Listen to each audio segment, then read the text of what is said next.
வணக்கம். சற்று முன் கிடைக்கப்பெற்ற மிக முக்கியமான செய்தி ஒன்று வெளியாகியுள்ளது. எடப்பாடி பழனிசாமி அவர்களை எச்சரிக்கை செய்துள்ளார் ஓபிஎஸ் அவர்கள். 2026 சட்டசபை தேர்தலில் அதிமுக தோல்வியடையும், அதற்கு காரணம் எடப்பாடிதான் என்று எச்சரிக்கை செய்துள்ளது அதிமுகவின் அரசியல் வட்டாரத்தில் பரபரப்பை ஏற்படுத்தியுள்ளது. நண்பர்களே, புதிய பார்வையாளர்களாக இருந்தீங்கன்னா மறக்காமல் ஒரே ஒரு சப்ஸ்கிரைப் மட்டும் பண்ணி பக்கத்தில் உள்ள பெல் பட்டனை கிளிக் பண்ணிடுங்க. அதிமுகவிலிருந்து நீக்கப்பட்ட பன்னீர்செல்வம் அவர்கள் அதிமுகவை ஒருங்கிணைப்பதற்கு பல முயற்சிகளையும் மேற்கொண்டார். ஓபிஎஸ், சசிகலா, டிடிவி தினகரன் அதிமுகவில் எப்படியாவது ஒருங்கிணைத்து திமுகவை தோற்கடிக்க வேண்டும் என்ற முயற்சியிலும் ஓபிஎஸ் அவர்கள் களத்தில் இறங்கினார். ஆனால் எந்த ஒரு பயனும் இல்லை. ஏனென்றால் ஓபிஎஸ் அவர்களும் சரி, ஆதரவாளர்களும் சரி, எடப்பாடி மற்றும் அவரது பின்னால் இருக்கக்கூடிய மாஜி அமைச்சர்கள் பணத்தை வைத்துக்கொண்டு தொண்டர்களை ஏமாற்றி வருகிறார்கள். உண்மையான தொண்டர்கள் அதிமுக வெற்றியடைய வேண்டும் என்பது மட்டும்தான் அவர்களது நோக்கம்.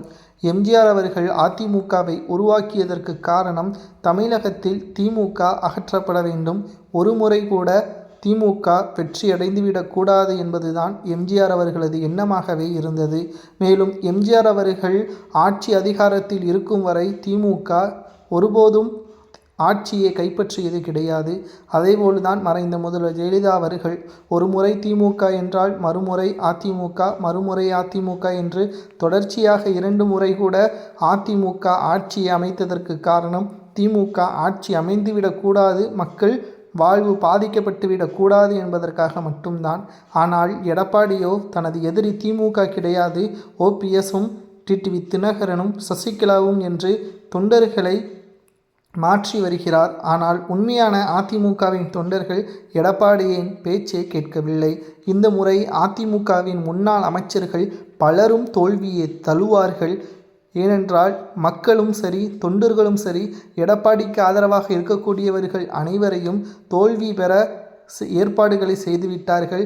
எடப்பாடியை எச்சரிக்கும் விதமாக இன்னும் 5 மாதங்கள் தான் இருக்கிறது, எடப்பாடி மனம் மாற வேண்டும், இல்லை என்றால் 2026 சட்டசபை தேர்தலுக்கு பிறகு அதிமுக தோல்வியை தழுவி வரலாறு காணாத தோல்வியை தழுவினால் கூட்டத்தில் ஒரு கட்சியாக அதிமுக மாறிவிடும். அதற்கு பிறகு 5 ஆண்டுகள் மக்களையும் சந்திக்க முடியாது, பிரஸ்ஸையும் சந்திக்க முடியாது, சட்டசபையில் திமுகவை எதிர்ப்பதற்கான எந்த ஒரு பயனும் கிடையாது என்பதையும் ஓபிஎஸ் அவர்கள் கூறுவது சரியா தவறா என்பதை அதிமுகவின் உண்மையான தொண்டர்கள் கூறுங்கள்.